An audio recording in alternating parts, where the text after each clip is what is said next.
Story RH, le podcast RH qui ne vous raconte pas d'histoire. Bienvenue à toutes, bienvenue à tous. No, I'm not a writer. Okay. Dans cet épisode, nous allons parler de la différence entre digital et informatique. Si le digital est un terme très à la mode, il est néanmoins intéressant de se demander ce qu'on désigne réellement lorsque l'on parle de digital. D'ailleurs, digital ou numérique ? Dans nos épisodes, nous utiliserons digital et numérique comme deux synonymes. En réalité, ils désignent la même chose. Digital est le mot anglais pour désigner numérique. Mais il y a cependant une différence entre numérique et informatique. Et c'est ce que nous allons voir dans ce podcast. Alors, c'est quoi l'histoire ? Allons voir, ou entendre, peut-être, voire même écouter. Bon, c'est vrai que l'histoire est souvent affaire de mots, non ? L'histoire n'est qu'un récit. L'informatique, finalement, c'est l'ensemble des outils qui permettent de traiter l'information, et ce de façon automatisée. On peut ici distinguer le matériel informatique, les logiciels, ou les programmes, et enfin, les infrastructures qui leur permettent d'échanger, en l'occurrence les réseaux.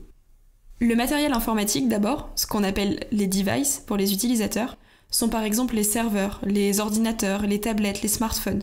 On se rend d'ailleurs compte que ces matériels sont de plus en plus petits, de plus en plus puissants. Vous l'avez certainement tous remarqué, les capacités, que ce soit de cartes graphiques, de processeurs, de mémoire, etc., qu'on trouvait dans un ordinateur il y a 15 ans, sont quasiment celles qu'on retrouve aujourd'hui dans un smartphone qui est beaucoup plus petit. Et si les matériels se sont démocratisés, beaucoup plus de personnes ont désormais accès à ces outils. Sur ces matériels, on a mis des logiciels, des applications par exemple, ce qui constitue notre deuxième catégorie. Et là, force est de constater que ces logiciels sont quand même beaucoup plus faciles d'accès, ils sont de plus en plus fluides, beaucoup plus faciles à utiliser. L'expérience utilisateur, ce que d'aucuns appellent le UX, pour User Experience, c'est carrément nettement amélioré. Il y a une plus grande interopérabilité, les applications discutent entre elles de manière beaucoup plus transparente pour les utilisateurs. L'intégration des logiciels est plus facile aussi, avec ce qu'on appelle des mash-up. C'est-à-dire, par exemple, lorsque l'on construit un site internet en y intégrant des services existants facilement. Intégration de la géolocalisation avec Google Maps, de vidéos YouTube, etc.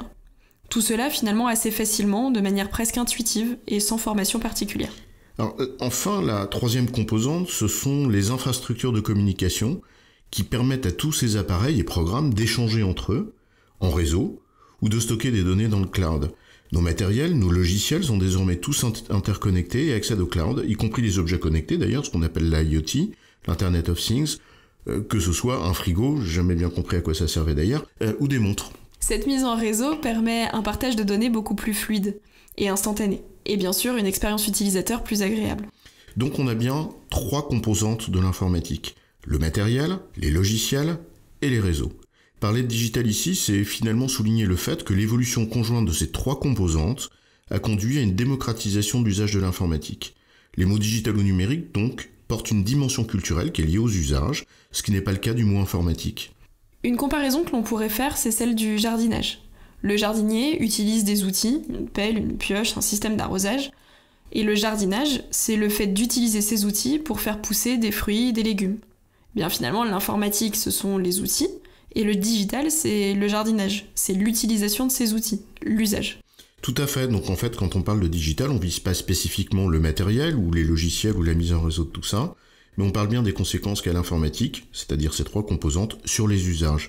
En d'autres termes, le digital ou le numérique ne se limite pas à la chose informatique, mais parle bien de culture de l'informatique. En résumé, on parle de digital ou numérique plutôt que d'informatique pour souligner la dimension culturelle liée à une démocratisation massive de l'usage informatique. Cette démocratisation est la résultante de l'évolution des matériels, logiciels et de la mise en réseau. J'ai bon, chef ? Oui, tu as raison, mais on va pas en faire toute une histoire.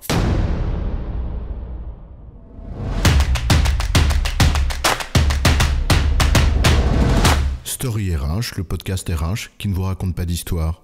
Retrouvez tous les épisodes sur storyrh.fr.